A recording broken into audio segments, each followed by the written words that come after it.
اذان کھانا کھانے کے بعد عمل کو سلا کر اپنے کمرے میں آ گیا تھا، کیونکہ عمل بہت ڈر گئی تھی۔ وہ ہمیشہ وفا کے ساتھ اسی کے کمرے میں سوتی تھی، اس لیے اب اسے مشکل ہو رہی تھی، لیکن عادت تو ڈالنی تھی نا۔ وہ اس وقت کمرے میں بیٹھا سگریٹ سلگا رہا تھا اور سوچ بہت دور تک تھی۔ اب اس نے فون اٹھایا اور نمبر ڈائل کیا۔ Kashif, you have two days پتہ لگواؤ کہ اس رات کون تھا وہاں، اور ایس پی اذلان شاہ کی بہن کو ہاتھ لگانے کی ہمت کس نے کی ہے؟ Only 2 days. You get that? Yes sir, Kashif نے ڈرتے ہوئے کہا، کیونکہ ان کا یہ آفیسر تو دوسروں کی بہنوں کے ساتھ زیادتی کرنے والوں کو نہیں بخشتا تھا۔ اب یہاں بات تو اس کی اپنی عزیز بہن کی تھی۔ ماضی: حمزہ، کل سے آپ میرے آفس ساتھ جائیں گے، سلیمان صاحب نے کہا۔ پاپا، ابھی تو میں فری ہوا ہوں، آپ ابھی سے مجھ پر ذمہ داریاں ڈال رہے ہیں۔ کچھ دن تو رک جائیں، میں ابھی دوستوں کے ساتھ گھومنا چاہتا ہوں، زندگی انجوائے کرنا چاہتا ہوں۔ ابھی تو بس میرا بی بی اے کمپلیٹ ہوا ہے، ایم بی اے تو کرنے دیں، جس کے لیے مجھے کینیڈا جانا ہے۔ یہ کام تم ساتھ ساتھ ہوتے رہیں گے، اور آج پچھلے 1 مہینے سے دوستوں کے ساتھ گھوم پھر رہے ہیں۔ وہ دوست مجھے کچھ خاص پسند نہیں ہے۔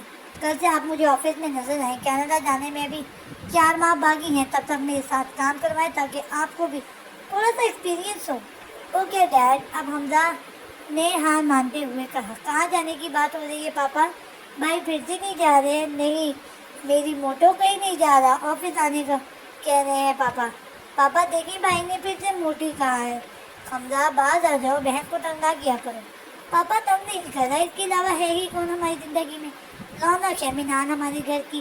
وہ کچن سے پانی لینے گئی تو حمزہ نے سلیمان صاحب کو کہا۔ ہاں یہ بات تو ہے، اب وہ کل بیٹھی تو سلیمان صاحب اس کی نوک جھونک سے لطف اندوز ہو رہے تھے۔ وہ دونوں ہی تو ان کی کل کائنات ہے۔ انہوں نے فائزہ بیگم سے لو میرج کی تھی، جس کی سب نے مخالفت کی تھی، اور دونوں کی فیملیز نے ان سے تعلقات ختم کر لیے تھے، اور خود فائزہ بیگم مینار کی پیدائش پر انہیں اکیلا چھوڑ گئی تھی۔ حمزہ تب 6 سال کا تھا۔ سلیمان صاحب کی بیٹی کی وہ بہت خواہش تھی، اور پھر ایک دن فائزہ بیگم نے انہیں مینار کے آنے کی خوشخبری سنائی تھی۔ وہ بہت خوش تھے، اور پھر وہ مینار کو دنیا میں لا کر خود اگلی دن سو گئی تھی۔ مینار کو سلیمان صاحب نے بہت نازوں سے پالا تھا، اور حمزہ کی تو اپنی اکلوتی بہن میں جان بستی تھی۔ مینار اب 18 سال کی ہو گئی تھی، لیکن اس کا خیال 10 سال کی بچی کی طرح رکھتے تھے اس کے بابا اور بھائی۔ یہی وجہ تھی کہ وہ بہت حساس تھی اور چھوٹی چھوٹی بات پر پریشان اور رونے لگتی تھی۔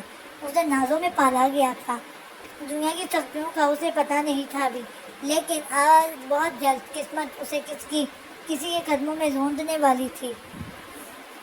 18 سال کی مینار دیکھنے میں بالکل بچی تھی، متناسب قد، بھورے بال جو آبشار کی طرح زیادہ تر اس کی کمر میں بکھرے رہتے تھے، گلابی گال، روئی جیسے باریک ہوں، اور دیکھنے والوں کو پہلی نظر میں ہی اپنا سیر بنانے کی صلاحیت رکھتی تھی۔ اس وقت وہ اپنے انٹر کے رزلٹ کے انتظار میں بیٹھی تھی۔ بھائی میں آ جاؤں اندر سے؟ وہ اندر وفا نے دروازے پر کھڑے اجازت مانگی تھی۔ میں نے کتنی بار کہا ہے وفا اجازت لیے بغیر آ جائے کرو۔ بھائی کیا کر رہے ہیں؟ وفا نے اندر آ کر پوچھا۔ بس پولیس اسٹیشن جانے کی تیاری، تم بتاؤ کسی چیز کی ضرورت ہے کیا؟ میں صرف مطلب کے لیے آپ کے پاس آتی ہوں۔ ارے نہیں میری جان، آؤ یہاں بیٹھو ساتھ میرے۔ وہ چھوٹے چھوٹے قدم بڑھاتی اس کے ساتھ آ کر بیٹھ گیا، اس کے کندھے پر سر رکھے۔ کیا ہوا ہے وفا؟ پریشان کیوں؟ بھائی ماما بابا ہمیں اتنی جلدی چھوڑ کر کیوں چلے؟ اتنی جلدی کیوں چھوڑ گئے؟ اس نے زندگی آواز میں پوچھا۔ اذلان نے خود کو کنٹرول کیا اور کہا، بس اللہ تعالیٰ نے ان کی زندگی اتنی ہی لکھی تھی، میں انہیں مجھ سے کہو جو کہنا ہے، میں اپنی دونوں بیٹوں کی خواہشات پوری کروں گا۔ بھائی وہ تو آپ ہمیشہ ہی سے ہی کرتے آ رہے ہیں، آپ ہم سے اتنا پیار کیوں کرتے ہیں؟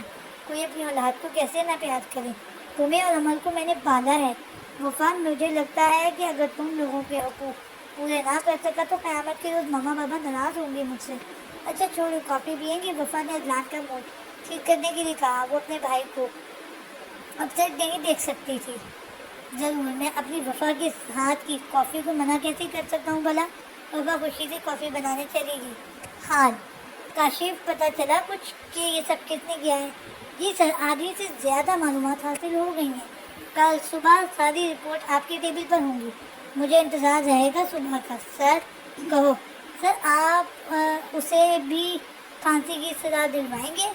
ارے نہیں، اسے تو میں تڑپا تڑپا کر ماروں گا، اور وہاں سے ماروں گا جہاں اسے امید بھی نہیں ہوگی۔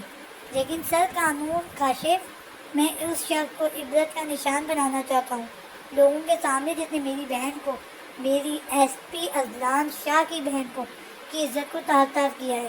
کاشف نے وہاں سے جانا ہی مناسب سمجھا اور نکل گیا، اور آسمان کی طرف دیکھ کر اس شخص کے لیے پناہ مانگی جس کی اب آگے کی زندگی تباہ ہونے والی تھی۔ اذلان کو وہ سب لمحے یاد آئے جو اس نے وفا کے ساتھ گزارے تھے، ہمیشہ اپنی بہنوں کی حفاظت کرنے والا اذلان شاہ اس وقت بے بس تھا، ہمیشہ ان کی حفاظت کی تھی، اور آج وہ اس کی لاڈلی بہن ان کے درمیان نہیں تھی۔ ماضی وہ موٹی کہاں جا رہی ہو؟ حمزہ نے پوچھا۔ بھائی میں آپ کو موٹی کہاں سے نظر آتی ہوں؟ آج آپ مجھے بتا دیں۔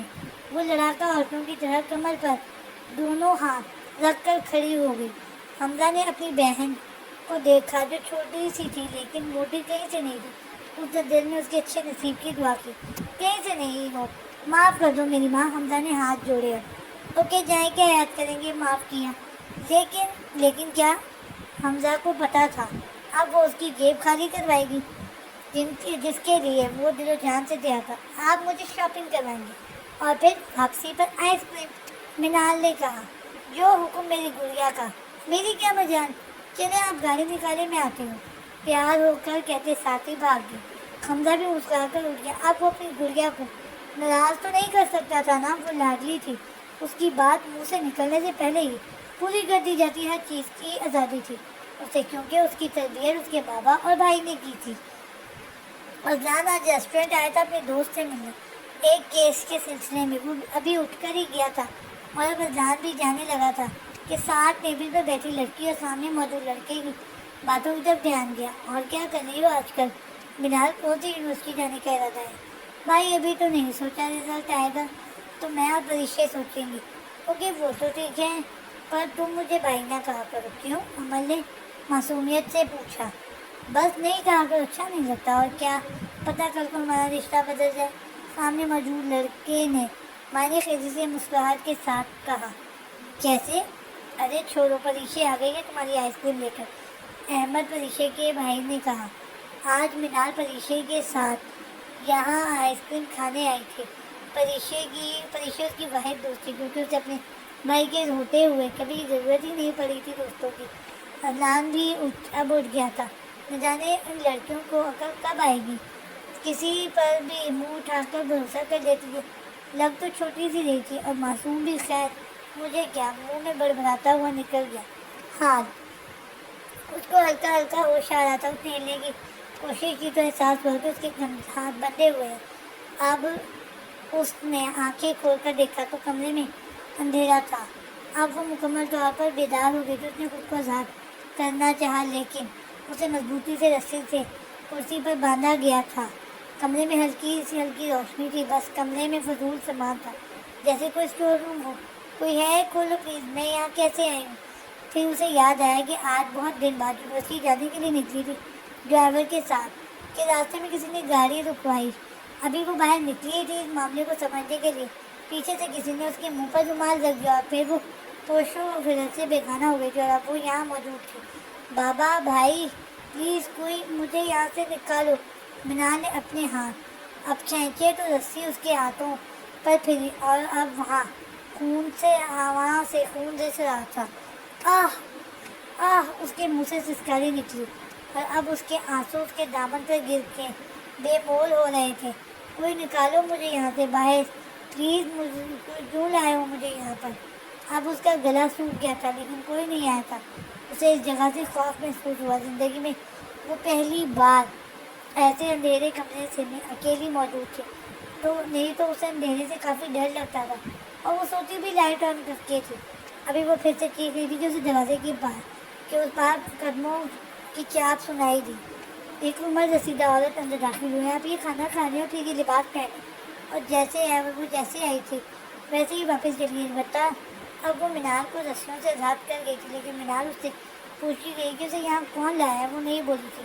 منال نے غصے میں کھانے کے ٹرے کو آگ مارا، اور وہ جو کپڑے دے کر گئی تھی دودھ پھینک کے یہ جانے پڑا کہ اب وہ اسی حرکت کی وجہ سے کسی کے غصے کا نشانہ بننے والی تھی۔